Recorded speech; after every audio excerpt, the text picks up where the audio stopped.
Welcome to Meadowlarkers 25, Gluttony. We have Kate Fagan. We have Amin Elhassan. We have things to say. I'm Howard Bryant, and this episode is called Gluttony because in some ways, even though the athletes are more talented than ever, the money is bigger than ever, the exposure is greater than ever, it feels like sports is eating itself to death, giving us so much sensation, it's getting difficult to feel anything. The nonstop feeding of the game without the discipline of moderation is making sports feel bloated. Less is no longer more. Only more is more. In baseball, MLB emerged from a lockout with 2 more playoff teams, but really it was 4 more, because finally it mercifully dumped the silliness that was the one-game wildcard game. Now baseball has a 12-team playoff format, 6 first-round series, without reducing the length of the 162-game season designed to separate championship level from the chumps. The owners, needing even more scoops of ice cream, had proposed a 14-team playoff. Let's take 5 random years to see what the playoffs would have looked like with 7 teams from each league making the playoffs. Last year in the AL, every playoff team would have won 90 games, and that's good, but something extraordinary had to happen. 4 teams in the AL East won 90. 4 teams in the same division hadn't won 90 games in 40 years. In the National, the sorry-ass 82-win Phillies would have made the playoffs. 2016, 79-win Marlins get in. 2011, the 82-win Dodgers make it, and the 81-win Blue Jays in the AL.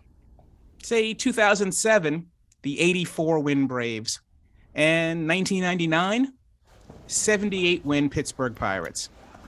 Teams barely 500, teams with losing records, playing in October. Are you shitting me? The NBA is trying to garner big excitement for its play-in tournament where the 7 through 10 seeds will play a round robin for the 8th and final playoff spot. 3 teams are fighting for the final 2 spots in the Western Conference. 32 and 43 New Orleans, the 31 and 43 Lakers, who are, by the way, also 3 and 11 in the Pacific Division this year, and the 31 and 44 San Antonio Spurs. Why on earth are we even discussing a 44-loss team to be given a chance to play for an NBA title? Once there were 32 teams in the NCAA tournament, then 64, then 65, now 68. Over the last 10 years of the NFL, 14 teams have made the playoffs with single-digit win totals, and one, the 2020 Washington football team, won the NFC with a losing record. And the NFL is even more gluttonous. Not only does it want revenues to surpass $25 billion, but it's trying to play every day of the week. In some ways, it's always been this way. From 1980 to 91, 16 of 21 NHL teams qualified for the postseason. During much of that same period, 16 of 23 NBA teams made the playoffs. And who could forget the 1981 Houston Rockets reaching the finals with a 40-42 record? So as the NBA sells the play-in between 4 dead-ass teams, and the NFL tries to tell us that a 7-9 loser is actually a winner, the revenues say everything is fine. More is more. But the question still holds. Has sports finally eaten too much ice cream? Is this just about the best or simply about more? And we are here. Amin Elhassan, Kate Fagan. What's up, y'all? What's happening? Up time. You know, I was actually thinking about all of this sort of glut in sports, and I hadn't really even been thinking about the playoffs. Baseball sort of did that for me. But even before, I was thinking about it in terms of the speed of the offseason, how there is no offseason anymore, and how after you win a championship, you have less than, it feels like 90 days before the new season even starts. So how much do teams or even their fan bases get to enjoy, their championship season before you're already into free agency, you're already into it. The calendar is just moving too fast. But then when you start adding more and more playoff teams, does any of this hold for you, or does it just feel like the revenue is just making everything just more and more gluttonous? I mean, what do you think? Well, I mean, I think it's obvious that the revenue is king among everything for many of these things. The reason why we have a 17th NFL regular season game, right? The reason why NBA teams, it's funny, you talk about them adding. For a while now, many people have been saying The NBA season would probably be a lot better if we reduce the number of games. And everyone making that argument makes a very sound argument based on, the way teams are approaching their season, the way players approach it. We'll get fresher players. We get our players playing more of their games rather than less of their games, no matter how many games there are. There's all of the, better ratings, there'll be more money, and all of these things are true. But the reason why it'll never happen, as I tell my friend Kevin Arnovitz and Tom Habistro, the reason why it'll never happen is because those owners are counting on at least 41 home dates, plus a couple of preseasons, and if you're lucky, a couple in the playoffs. The moment you start taking that away from them, they're counting $3 to $5 million out the door per home date. And that ain't going to happen. It's the reason why we went from best of 3 to best of 5 to best of 7 in the first round. Because they were like, wait a second, why are we guaranteeing our owners of the lower seeded team possibly only one home game? We should guarantee them at least 2 home dates because that's 2 more days of revenue. And so everything can be tied to that. It's not necessarily for the betterment of the sport. It's for the betterment of the pockets. The only thing I'll push back on you, Howard, is I think the play-in tournament, while obviously an opportunity to sell more sponsorships through television, another couple of dates for TNT and ESPN, I think the play-in tournament is something that helps the product on the floor. And here's why. In an NBA season that has become increasingly about the haves and have-nots, by the time you hit the trade deadline, we used to know, look, are you in this or not? And if you're not in this, what do? You start selling off parts, and you basically punt the rest of the year. If we were in the old system right now, the San Antonio Spurs, who, as we record this, are 31 and 44, would be 5 games behind the Clippers for the 8th seed with 7 games to go. For all intents and purposes, done. Dead in the water. But because of the play-in tournament, the Spurs have both a reason to keep playing and a reason to keep trying to win games. I mean, I'm going to attempt to put words in your mouth here. It feels like what you're saying is that it's the worst of 2 options, right? It's better, but it could be even better, right? So if you're because you're coming from the baseline assumption that we have to play all 82 games. So we have to get to this point of the season where we've got dead weight and we have to figure out how to keep dead weight afloat. We got to keep the San Antonio Spurs afloat. The thing that makes the most sense for both the players and possibly for the fans is if if you cut the games to something that actually had a good product and you actually had the same amount of number of games to find out data-wise who the best teams are. I mean, I know your answer started with, this will never happen. So it's like we're defending the playoff because the best solution apparently is completely off the table. Like our good friend Tom Haberstroh saying that by Christmas roundabout, we know who the best teams are, who the worst teams are. We can generally predict that is a large enough sample size. So I guess if we have to play a bunch of dead weight season, then the play-in game makes sense. But then the question comes for me is at the outset of all of sports, it seems like what the top 2 categories that we should be focusing on would be the fans of this sport, the players of this sport, first and foremost. And that is completely flipped on its head. Very few decisions we make now are based on those 2 things. What's best for the athletes? What's best for the teams itself, not the management, not the owners? What's the best fan experience? Those seems like they have gone by the wayside. Well, and also, I'm sorry, but why do I care that the San Antonio Spurs be kept afloat? You had 5 months to do better than you've done. You've had the whole season. You're going to lose 50 games. You're going to lose 48 games, 49 games. You're going to be a 34 and 48 team to play a 1 seed. So to me, right, we've only had what, 2? Is it 2 8s beat a 1? Is it 2 or 3? No, it's been more than that. It's more than that. Well, in a 7 gamer. In a 7-game series, I believe it's 2. I think the Sixers and the Bulls when Derrick Rose tore his ACL. Yes, and the Warriors beat the Mavericks. Oh, and then also the Grizzlies did it against. can't remember, was it the Spurs, I want to say. So it's happened a handful of times. Yeah. So to me, when you're saying that this is good for their fan base, what's better for their fan base is not to be 13 games under approaching April. I mean, so my point of this is are we here for the excellence of this? Like if you go back to 1970 when Kurt Flood wrote his autobiography, The Way It Is. One of the things he was talking about back then, and that was the first year starting the second year of divisional play. So they played 162 before that, and then went straight to the World Series before the best of 5 playoffs. He was talking about how when the season hits October, everybody's gassed. The product is awful. You don't even know who the champion is because the players are so exhausted. The best team was probably playing their best baseball in August. And so why are we elongating this even further for teams that proved over the course of the season that they're not even worthy of being here? So this is why. It's not because it's like some sort of grand parade to throw for the 11 seeded as of today, San Antonio Spurs. The reason why is in a perfect world, you're right, Howard. Hey, you had 5 months to prove it. You weren't good enough. The end. But in a perfect world, you would still keep playing and competing despite it being the end for you. But we know that doesn't happen because the incentive structure in the NBA says if you're not going to make it to this land of extra money, the playoffs, then the next best scenario for you is to be as bad as possible and secure yourself some great ping pong balls for May, for the lottery in May.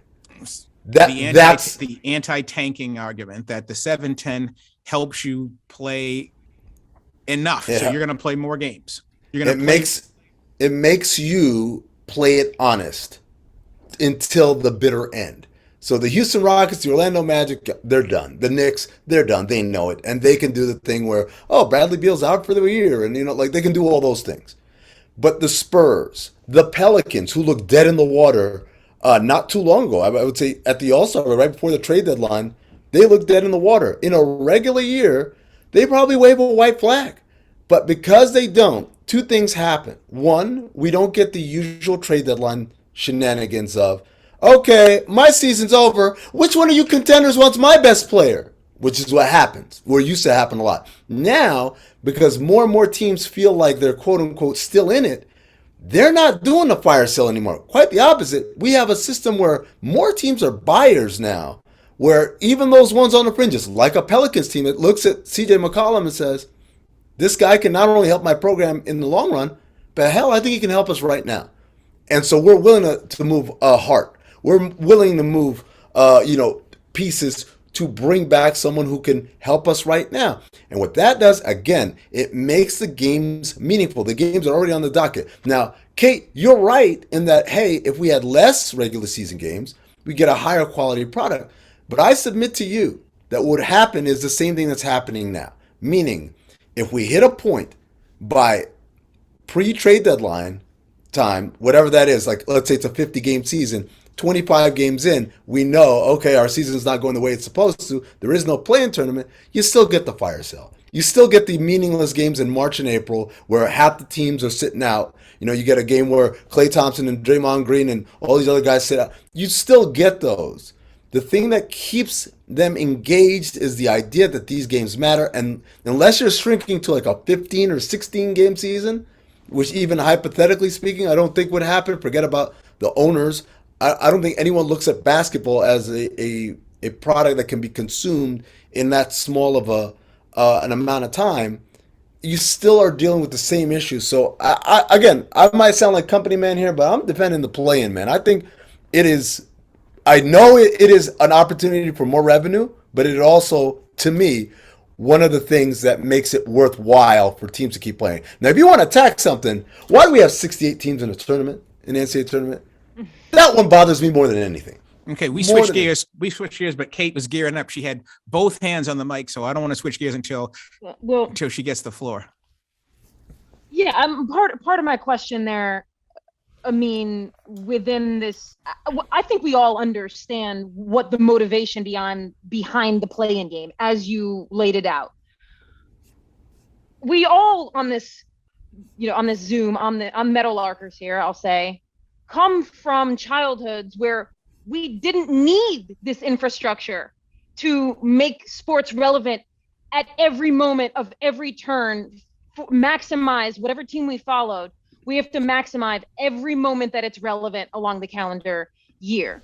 There is an alternate reality or in the metaverse where we don't go down this path, where we feel like for every pro team in existence, we have to maximize the fans' relevance, the moments you are on the cusp of something, the possibility of playoff game. Like there's a whole other world where we keep it as it is, where we don't have to handhold all the way to the playoffs to like fix this other thing. And we let sports play out with the same scarcity model that existed. And I don't know that just because we live in this one now and we're like, well, the NBA needs it so that these things don't happen. Like there are other variables that this sets off that are not creating a great product for the sports fan. Well, you're creating a bloated product. I mean, that's the thing. Why, if you are going to be it's going to happen one of these days, right? That one of the play-in teams is going to be a 47-48 loss team, and they're going to win a round. That's just bullshit. I mean, it's just awful. I mean, you don't deserve to win a round. You guys are missing the point. I feel like you guys are missing the point. The point isn't to give these people hope. But the point is, how do I make sure that DeJounte Murray is playing tonight and not like the sixth string guy that they called up from the G League tonight and DeJounte Murray shut down? You guys are assuming you play a 70-game season. That's what you do. And they're still going to sit him. If you're out of it, they're still going to sit him. You could play a 50-game season. Why don't you have everybody in the playoffs then?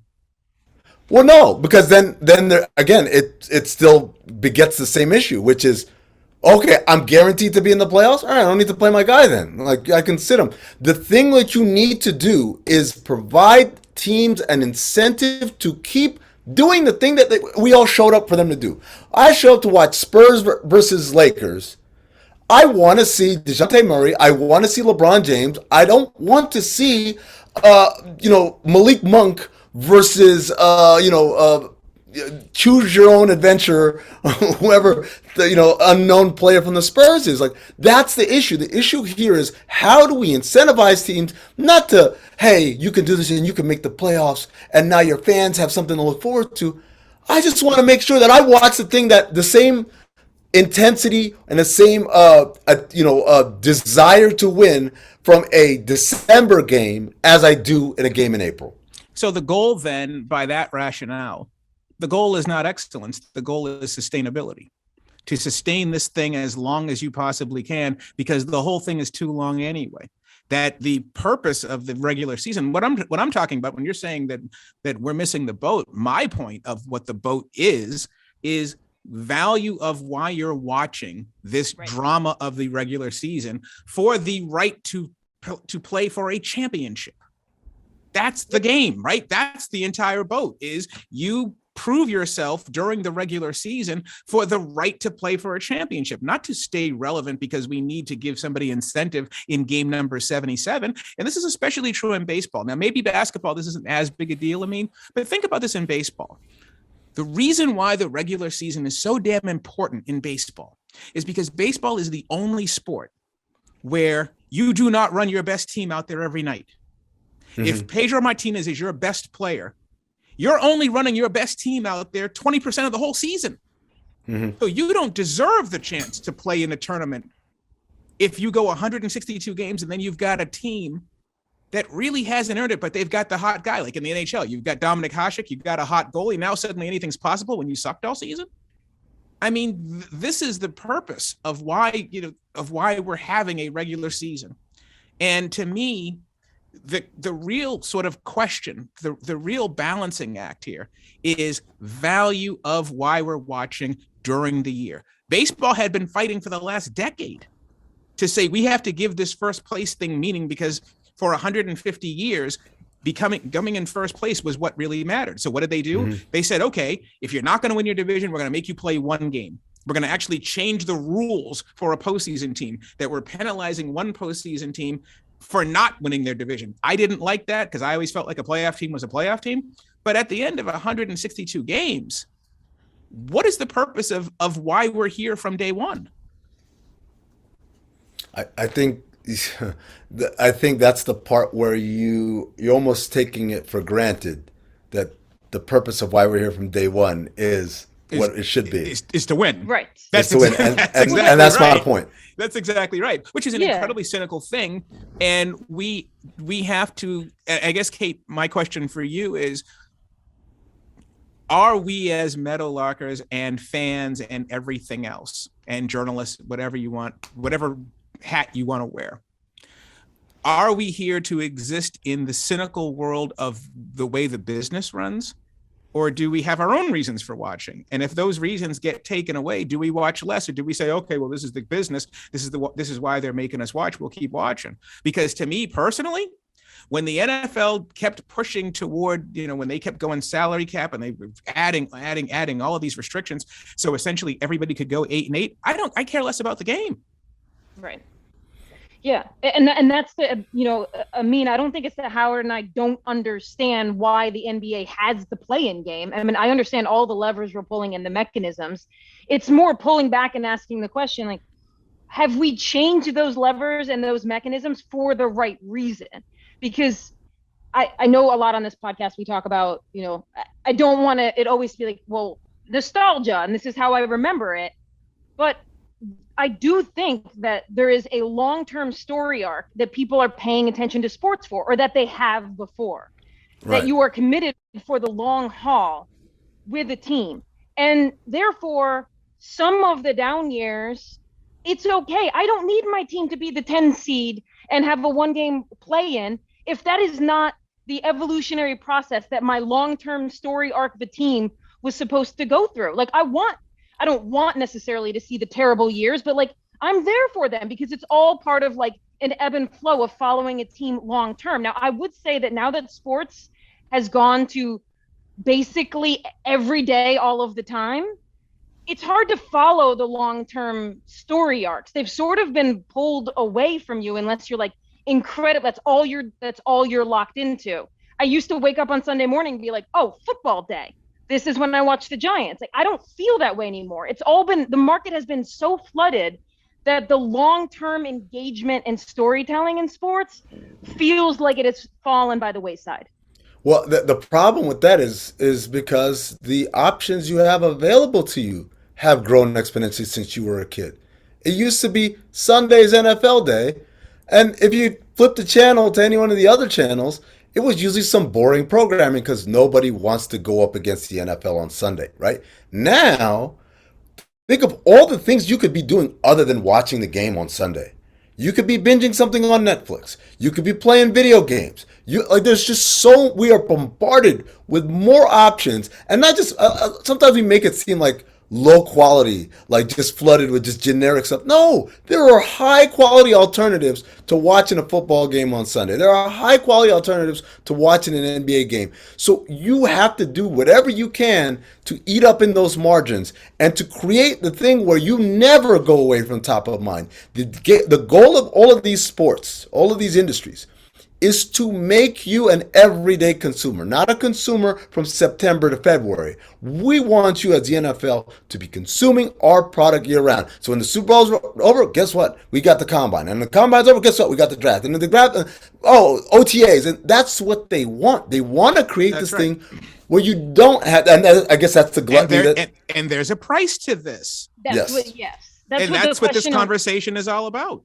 The question on the table, the way I was thinking about this conversation ahead of time was that by all of the metrics that we actually really can pin down, Tom, Amin, when you get in there and you do the data, I can see it. I understand from a bottom line standpoint why decisions are made in sports.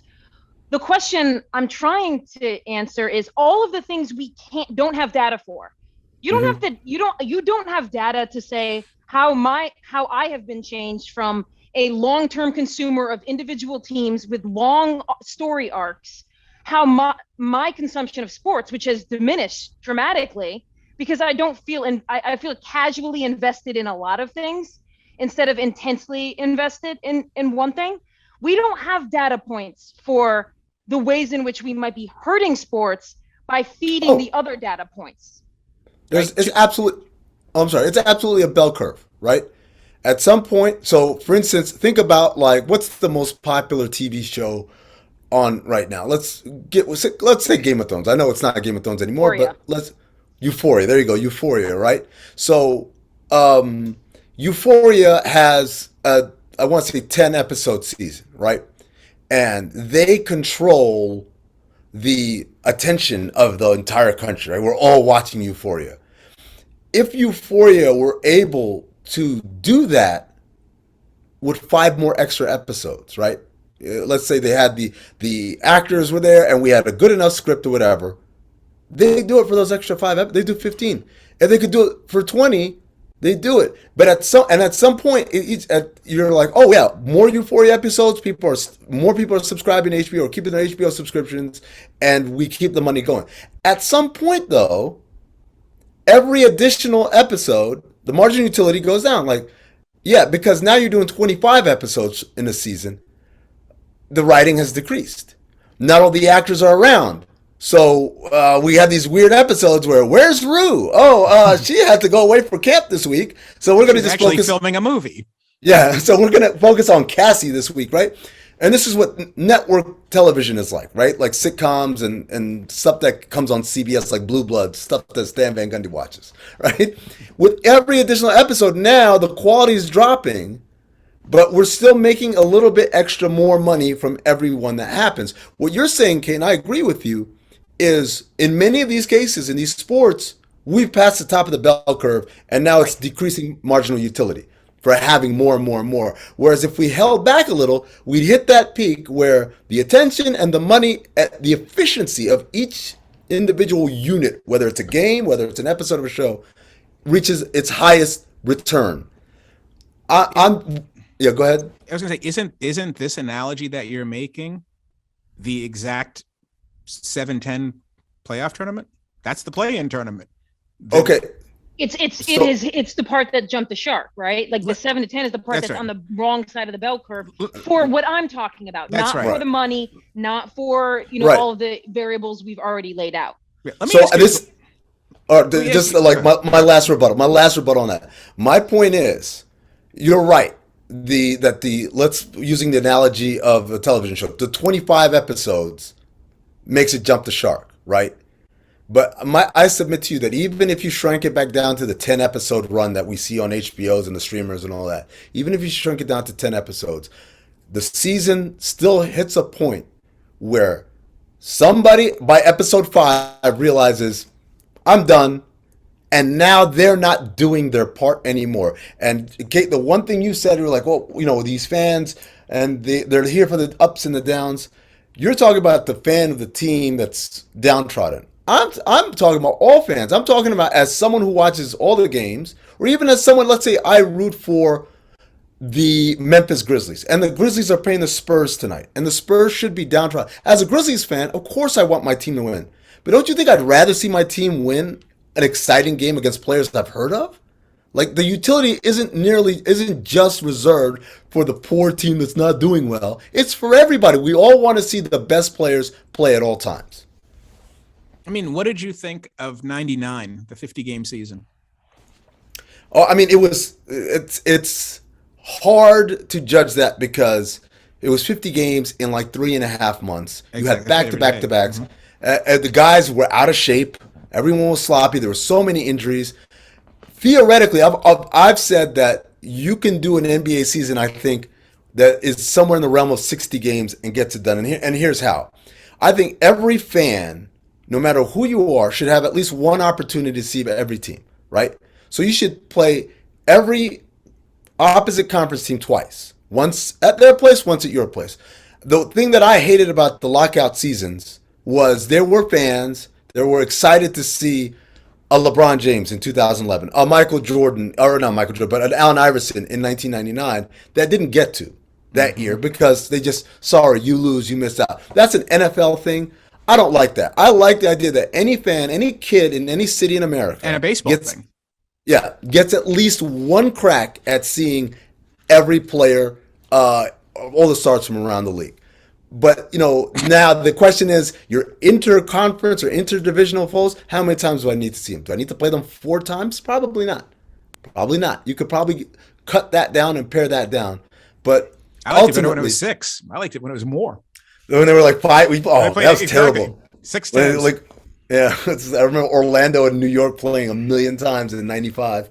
It's just, and then they end up playing each other in the playoffs. That might be the overkill. I think if you give me twice against the opposite conference, so that's 15 teams, 30 games there, and give me another 40 games on this side over here, and we can sprinkle it around. Maybe there's one division each year that you play a little bit more than twice. I think that's a sweet spot over the same amount of the calendar. Okay, what do you think of the NCAA on the basketball side? Finally, let's get these frauds right. When I remember the 32 team tournament, but I would say 48 to 64. 64 is probably what I remember most, because the 116. I remember back when it was a 1-12 and it was a 114, but the 116 is what we know now, and now you've got the 4-game play-in there as well. Is this another example of the bloat we're talking about? And is there an argument to be made? Because the way that basketball is set up, and you have so many great players immediately going to the NBA or playing for 1 year, you don't have great 4-year teams anymore, that college basketball is now all about sensation and the chance to, to me, college basketball, the March Madness is all buzzer beaters now. It's not about, the 80s Georgetown team or the 2007 Florida team all sticking together and trying to win a championship. So does this sort of glut on the basketball side, on the college basketball side, does that help because it gives the opportunity for more sensation, or is this just more bloatedness as well? Well, the fascinating thing to me about the conversation we're having is that I would suggest that most of what we're talking about the play-in game in the NBA, Major League Baseball, like a lot of them they're taking a page out of the March Madness playbook. Like they have seen the model that the NCAA has created, and they're like, oh, how can we create something that we cash on it, that generates storylines? Like the more people we can have, the more we just like immediately can see the storyline just by the seeding of it. So I would be, it sounds like Amin wants to trash the NCAA tournament. Like I think it's bloated now. Do I like the general framework of it? On one hand, I do. The other thing I will say is that, like, I'll use the opposite example of what most people would use. Would I love to have seen an NC State UConn 7-game series on the women's side? Fuck yeah. No. So there's a lot in the NCAA tournament where it's like, you can't have it both ways, of course. So you're trading seeing some players and teams that you might want to see go up against another team or be able to have that longevity in a postseason the way we see in the NBA. I want some of that sometimes, because there's a certain hysteria that is generated by the fact that like one bounce of the ball and this team that has played a 40-game season is gone, and that is riveting in its own right. But ultimately, when we get down to those later stages, would I mind a best of 3 once we get to like the final 4? I mean, in here I'm adding more bloat, right? But if we can structure it, if we structure it in a way where we feel like we actually get some matchups that we can generate an understanding of who those teams are in the postseason, like I would like that as a sports fan. But you hate the tournament. I mean, go for it. I do. Actually, the CBI, I want to say, does that, where CBI is basically the tournament when you didn't get into the NIT. That's what the CBI is, right? That's right. But the CBI, basically, it's single elimination all the way through, and then when they get to the finals, I think it's a best of 3. So that gives kind of the hybrid version that you're talking about, Kate. But like my thing is a bunch of teams I don't want to see doing a best of 3. Got it. Yes, yeah, exactly. The thing that irritates me is the first 4 is some of the most meaningless basketball around, I think. First of all, let's talk about this. I work hard to be a number 1 seed all year long. Selection Sunday comes out, you're a 1 seed. Great. Who am I playing? I don't know yet. We'll figure it out in a couple of days. Wait a second. Everyone else knows who they're going to play. Why am I playing against, I don't know, these 2 16 seeds? Second of all, It's not even. There is no basketball argument for it other than some people were bitching about not getting into the tournament despite having a decent resume. The snubs. To me, that's part of it. That's part of the charm, I guess I'd call it. Is that yes, you had a good year, not good enough though. Part of the charm, Kate, is that one bounce of the ball and you're going home. You're Kentucky, and you're packing your bags a lot earlier than you thought you were going to be. That's part of what makes that particular sport so special. What I love about the NBA, where the quality of basketball across the board is a lot higher, is that when we crown a champion, we know pretty much like, yo, this is the best team in the land. It's almost impossible to go to 4 rounds of best of 7 basketball and win and still be the guys aren't that good. Like, that doesn't exist. Whereas in college basketball, single elimination, and like anybody, it reminds me of the FA Cup in England, where these small no-name clubs that are like 6th division English football have a chance because, man, we beat Manchester United 1-0 today. And for a day, we lived like kings. I think that's incredible for the sport. I don't think they should change that. So this idea of the first 4, I just thought it's like, it thumbs its nose at the very essence of what makes college basketball fun, or March Madness fun, which is the idea that it can happen to anybody. Yeah, I tend to think that when the business piece of this is always so much in the forefront, we lose sight of why we watch. And sometimes it's good in these conversations to recalibrate and ask why we watch. I don't watch professional basketball because it's really important to me that these teams play hard for 82 games. I want to see at some point there are some teams that are going to be out of it. And I want to see who's going to be the best team. The same is true in the NFL. And like we said, when we talk about football has structured its entire business model for mediocrity, for everybody to have a chance to win. It's all set up to prevent the one reason why I watch sports, which is dominance. I watch for dominance. I want to see I don't care if UConn wins every single year. Beat them. I want to see somebody beat them. Howard, right? You watch for dominance, but dominance without it's like any drama. Without an antagonist, it doesn't have meaning. It's not really. True. You don't. True. It is. In fact, it is the exact opposite. If you watch every sport, look at the history of every sport and how they grew. Somebody whooped everybody's ass for a long time. And why are we talking about Coach K right now? Because everybody had a team that they circle. And those teams end up carrying the sport for a very long time. That's not what I'm saying. I'm obviously super team. Like we talk about this all the time. Or super team is bad. No, they're not. Every version of a super team is what is the best version of the sport. The Bulls in the 90s, the Yankees in the late 90s and the 2000s, the Brady's Patriots. They're not bad for the sport. They're quite the opposite. You're right. Everyone wants to watch. Much like everyone wanted to watch Floyd Mayweather. Now, either you rooted for Floyd Mayweather because you enjoyed the dominance or you wanted to see them fail. That is 100% true. My thing is, you need a viable contender. It don't even have to be successful. But what we can't have are the Harlem Globetrotters and the Washington Generals. That's what we can. But you actually do, though. But I would argue, and you started this conversation.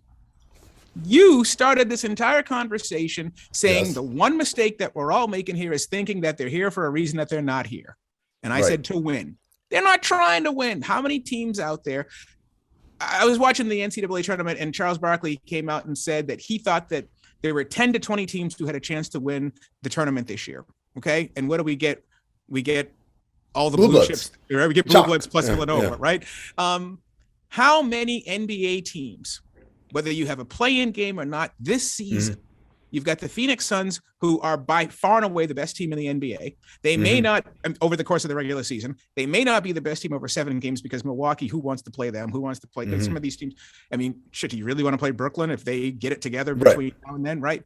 So you're probably, in any given year, you're probably talking about less than 6 teams in all sports. Yes, absolutely. the foe doesn't need to be it doesn't have to approach the greatness of the ones that are competing for championship. It just can't be me, you, and Kate, though. That's my point, right? Especially when these teams do have talented players, right? When they do have talented players, but opt to not play them because there is zero to play for, not even 2 extra home games of gate revenue, right? So we are transposing into a tanking conversation right now, because one of the questions that was taking place in baseball during the negotiations was the number of 90 lost teams has been growing and growing and growing. Teams aren't trying to win. They're not trying to win. So this is what I mean about bloat. So to me, what I want to see, and I'm just talking about me when I watch a game, why am I here? I am here because I want to see greatness. That's the only reason I watch sports. The rest of it has lost me completely. Howard, do you watch the All-Star game? Do you watch NBA? All-Star games? Yeah, NBA or baseball or hockey or whatever. Do you watch All-Star games? Not anymore, no.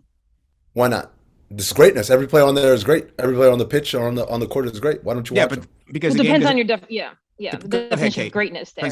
No, they're great players there, but the stakes aren't very high, and they're not really playing to win. Yeah, that's my point. And my point is it's not about is there someone dominating or not. It's about, in order to see something cool like a windmill dunk on somebody, there has to be some resistance. Like the reason why the Pro Bowl is one of the worst All-Star games is because football, without players having the will to actually try to do this, stop the other guy or beat the other guy, is a very meaningless exhibition, right? Sure. All of these things require some version of resistance, even when one team is so much greater than everybody else. If the other team isn't trying, then it just doesn't look good. It's not entertaining at all. What I would say, the heart of what this conversation has distilled down to for me is we do watch sports for stakes and storylines. I think my perspective as a sports fan is that we are constructing artificial storylines and lowering the stakes. And that is the plateau we're kind of living in right now. I would rather have fewer games with super high stakes and incredible storylines than, in this case, we're talking about the NBA a lot, an NBA season where the stakes have been lowered because now 10 teams are making the playoffs. And the storylines are also lowered because there are players that are on teams that are actually mediocre. So how invested am I going to be in that? I prefer. Yeah, go ahead. No, flip side of that is there are baseball teams that by Memorial Day know it's over. Like I said, there are your Washington Generals. Then it's over. Are the Baltimore Orioles trying to win? The Baltimore Orioles they made the playoffs a couple of years ago, but they are not a team out there that you would look at day in and day out and saying, okay, their bottom line is to win a championship. It's just not. Sure, but I at the very least, if I have to watch the Orioles, again, not as an Orioles fan, but as a Yankee fan, right? I play them in division. Even though I want the Yankees to win, I want them to do it against something that feels a little cool, right? Like, oh, wow, they've got him, and they've got him, and they got him. And if you don't have that, or if you have it and you don't display it, then that's bad for the sport too. That's my point. And no amount of games, whether the season is 40 games or 160 games, that's not relevant as long as teams think, oh, it's over, there's nothing to play for, hence I'm not going to roll out my coolest shit. Yeah, no doubt. But I think that's not a games issue, 100% right. But what you do have here, to me at least, when I look at all of the sports across the board, is I see the stakes lowering. And the question that I have for you, both Kate and Amin, as we wrap this up, is a question of quality. Do you believe that what you're watching over the course of these seasons or of these months, as we get to a 7-10 playoff season, or playoff play-in game, or or an extra wild card team in football, is the quality of the sport enough to keep you here? That is the threat of bloat, that the quality of this is not good enough to keep your eyeballs on it. Right. Go ahead, Kate. Sorry. Well, because for me, obviously, quality is a difficult word to define, because on one way I'm thinking, oh, quality, like the best of something. Whereas when you say quality, because it's sports, what I'm thinking is a game that matters. And as we've already outlined, there are fewer quality games because there are fewer games that matter as much as they used to. And that's not a opinion. We have so many games now, they can't possibly all have the same stakes that they had even 10 years ago. So yes, the players are better than ever, and no one's gonna argue that the quality of the athlete and of the play is better than it's ever been. But they're working in an infrastructure where the levers of stakes and thereby storylines have been across the board diminished. Yeah, like for example, I mean, this is I mean, your point about the play-in game is very true in baseball as well. Now that you've got extra teams, and they were doing this with the wild card as well, to turn sellers into buyers. Mm-hmm. However, and I understand that, and I get that as the motivation, that what we're trying to do is, if the Red Sox are 12 games out of first place, but they're only 2 games out of a playoff spot, they will still become buyers, right? However, are they championship level? I mean, so you've got a team that is sort of a middling team. Irrelevant. See, I don't think it's irrelevant. I just don't think it's irrelevant. I think that if you're trying to keep a team alive by lowering the standards, then your quality is diminished. I mean, if the 2020 Washington football team goes 7-9 mm-hmm. and you win the division, you're still garbage. Yes, but I think this is my rebuttal. Again, let's stick with baseball, because they do have, they have been traditionally the most restrictive of the sports in terms of who makes it to the postseason, right? Yes, but have had the most diversity of champions. I think that has a lot more to do with the economics of the sport than it has. That's a different Meadowlarkers. But my thing is this: it's like, yeah, they're still garbage, but again, the idea is, if the Red Sox are not good, right? If the Red Sox are not good, but they're going to make the playoffs or not make the playoffs, depending on how many teams are allowed in the playoffs. Either way, when I buy a ticket to go watch my team play against the Red Sox, I want to know that they're throwing everything out there, that they're not holding anything back. What lowering those standards does, improves the quality of games that you were going to play anyway, right? Whether it's 50 games, whether it's 162 games, you're going to play these games against these garbage-ass Red Sox. Mediocre champions who tried hard. Can I at least get the best version of them? That's all I'm asking. Can I at least, when I go watch this game, I get the best version of this sorry-ass team and not a even sorrier version of it?